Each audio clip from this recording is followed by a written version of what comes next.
Bayangkan kalau tidak diatur pola lantainya, maka tari tidak akan memberikan kesan yang indah, justru semakin semrawut dan tidak tertata dengan baik.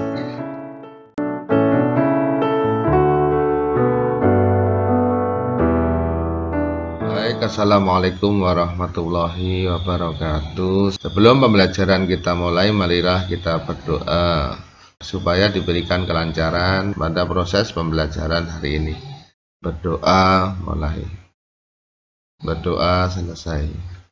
Baiklah anak-anak, hari ini kita sampai pada tema 6, panas dan perpindahannya. Subtema yang kedua, perpindahan kalor atau panas di sekitar kita, dan masuk pada pembelajaran yang kelima. Pada pembelajaran kelima ini ada dua muatan pembelajaran yang akan kita pelajari, yakni IPA dan SPDP. Untuk IPA, pokok bahasannya adalah perpindahan panas secara radiasi.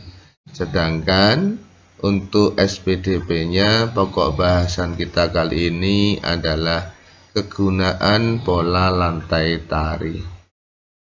Baiklah, langsung kita menuju muatan pembelajaran yang pertama, yakni IPA. Perhatikan teks dengan judul perpindahan kalor secara radiasi. Kalor dari panas matahari tidak bisa langsung berpindah secara konduksi karena tidak ada logam yang menghubungkan bumi dengan matahari.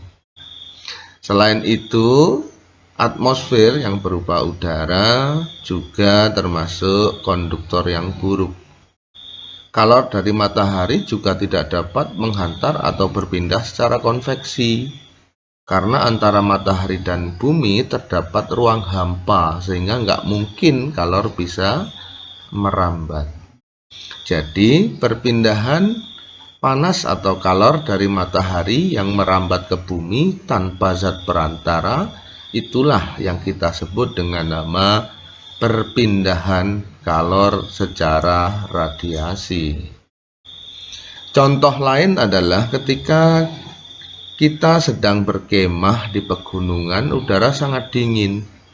Tentu kita membutuhkan api unggun. Nah, panas dari api unggun itu dapat sampai ke tubuhmu tanpa ada zat perantara.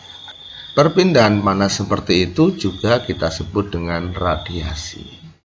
Satu contoh lagi, ketika kita keluar rumah pada siang hari yang terik dengan menggunakan baju hitam, maka badan kita akan terasa lebih panas. Kenapa? Karena warna hitam merupakan penyerap radiasi yang paling baik, sehingga kita merasakan panas. Kalor atau panas yang diserap oleh benda berwarna hitam hanya dipantulkan sedikit saja.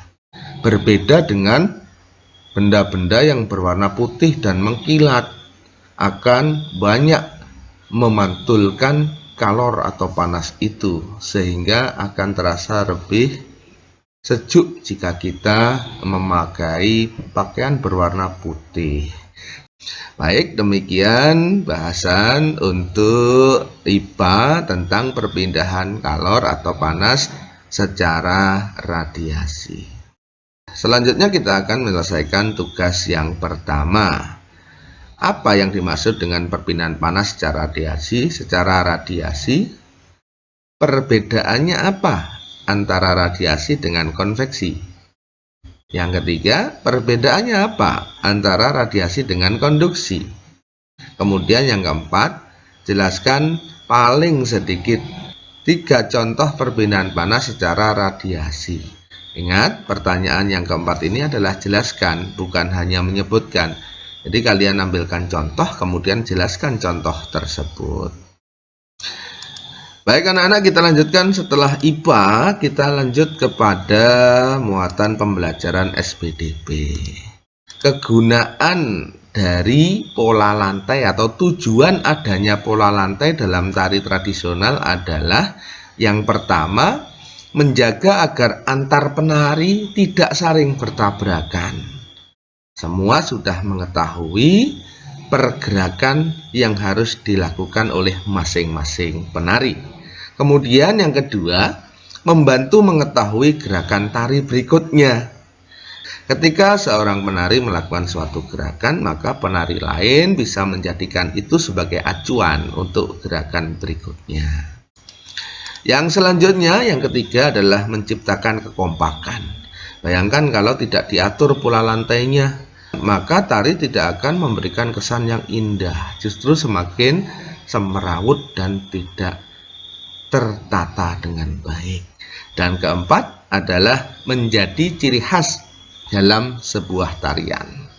Setiap pola lantai memiliki masing-masing maknanya, baik itu yang lurus ataupun yang lengkung. Itu tadi untuk materi SPDB. Tugas yang harus kalian selesaikan adalah melengkapi bagan.